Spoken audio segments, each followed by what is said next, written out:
Finally, sinagot na ni Paulo Contis ang tawag ng entertainment site na PEP pagkatapos lumabas ang interview ni LJ Reyes tungkol sa masalimuot nilang breakup. Nang pumutok noong ika-19 ng Agosto ang isyong hiwalayan nila ni LJ, hindi sumasagot si Paulo sa mga tawag ng PEP.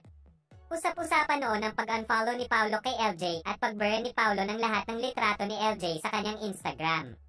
Minsan ay sumasagot siya sa text pero tipid ang statement at ipinakiusap nitong huwag na lang isulat ang ibang sinabi niya. Noon pa lang ay nabanggit na ni Paulo na balak ni LJ na umalis pa New York dala ang dalawang anak. Ikinalungkot yun ni Paulo. 2 years old si Summer na anak ni na LJ at Paulo. 11 years old si Aki na anak ni LJ sa dating nobyo na si Paulo Avellino. Ngayong kinumpirma na ni LJ na hiwalay na sila, hinihintay na ang sagot niya kaugnay sa mga lumulutang na dahilan ng kanilang breakup. Isa sa mga klarong sinabi ni LJ ay higit kumulang 8 buwan niyang inilihim na may problema ang relasyon nila ni Paulo. Hanggang sa nitong Agosto ay naghiwalay sila dahil sa isang pangyayaring may kinalaman sa mga anak.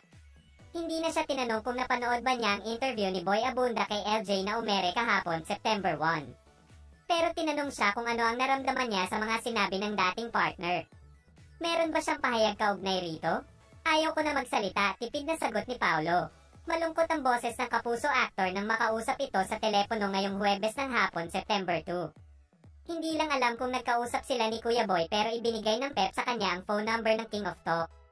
August 19 nag-streaming sa Netflix ang pelikulang A Faraway Land ni na Paulo Contis at Ken Santos. Nang araw ring iyon pumutok ang isyong hiwalay na sina Paulo at LJ.